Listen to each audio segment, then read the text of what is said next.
দেখুন, আমার যেন মনে হচ্ছে যে আমরা না চাইতেই অনেক কিছু পেয়ে গেছি। এখন এইটা আমার কাছে মাঝে মাঝে একটু অবিশ্বাস্য মনে হচ্ছে যে এটা কি করে সম্ভব। কারণ একটা জিনিস আমাদের ভাবতেই হবে যে আমরা আমাদের পশ্চিমবঙ্গের এখন এমন একটা অবস্থা, আর্থিক অবস্থা, যেখানে 7 লক্ষ কোটি টাকার মতো আমাদের দেনা, যেটা শোধ করতেই আমাদের প্রায় 20-25% আমাদের যে আয় তা ব্যয় হয়ে যাবে প্রতি বছর এই ঋণ শোধ করতে। এবং সেই জায়গায় এতগুলো জিনিস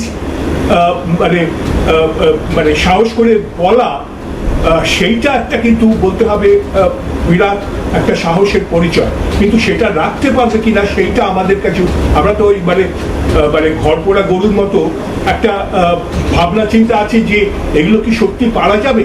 কারণ একটা প্রমিস যে 1 লক্ষ চাকরি দেওয়া, তার মধ্যে প্রায় 50,000 টিচার, 20,000 পুলিশ ফোর্স, এবং তারপর এর মধ্যে আবার 33% মেয়েদের জন্য সংরক্ষিত। এই এত একটা বড় স্কিম, প্রথমে তো এতগুলো চাকরি তৈরি করা, তার সঙ্গে সঙ্গে যে ওয়েলফেয়ার, এটা আমাদের বলতেই হবে যে ওয়েলফেয়ার স্কিমে যে লক্ষ্মী ভাণ্ডার আগে ছিল সেটা এখন অন্নপূর্ণা স্কিম হয়েছে, সেটাতে 1500 থেকে আরো বাড়িয়ে 3,000 হয়েছে। এবং তারপর বেকার ভাতাও একটা অ্যানাউন্স করা হয়েছিল আগের সরকারের, সেটাকেও বাড়িয়ে প্রায় 3,000 করা হয়েছে। এই এত টাকা, তাহলে এটা তো ঋণের ভার তো আরো বাড়বে মনে হচ্ছে। তো এইসব জিনিসগুলো সম্বন্ধে আমাদের একটু সংশয় থাকে। তবে যেসব অ্যানাউন্সমেন্টগুলো হয়েছে, যেরকম আরেকটা জিনিস যে এমপি এমএলএ যে ফান্ড, সেটা একটা 70 লক্ষ 80 লক্ষর মতো ছিল, সেটাকেও 1 কোটি টাকা করে দেওয়া হয়েছে, সেটাও একটা বড় দিন। তারপর যেটা আমরা সবসময় ভাবি যে আমাদের শিক্ষার জগৎ, শিক্ষার জায়গাটা এমন ঘেটে আছে, সেটাকে ঠিক করা, তা সত্ত্বেও আমরা দেখছি যে আমাদের 4টে মেডিকেল কলেজের কথা বলা হয়েছে।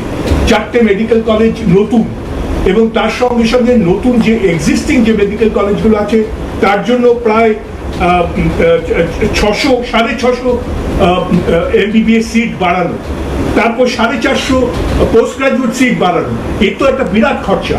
এবং তার সঙ্গে সঙ্গে যে রুগীরা থাকবে, রুগীর পথ্য, সেই রুগীর পথ্যর তার অ্যামাউন্টটা বাড়িয়ে দেওয়া হয়েছে। তারপর যারা আর কি ওই যে যারা ওই গ্রামে গ্রামে গিয়ে ঘুরে বেড়ায়, যে আমাদের যে কর্মীরা, মহিলা কর্মীরা, তাদের টাকা বাড়িয়ে দেওয়া হয়েছে। মানে আমাদের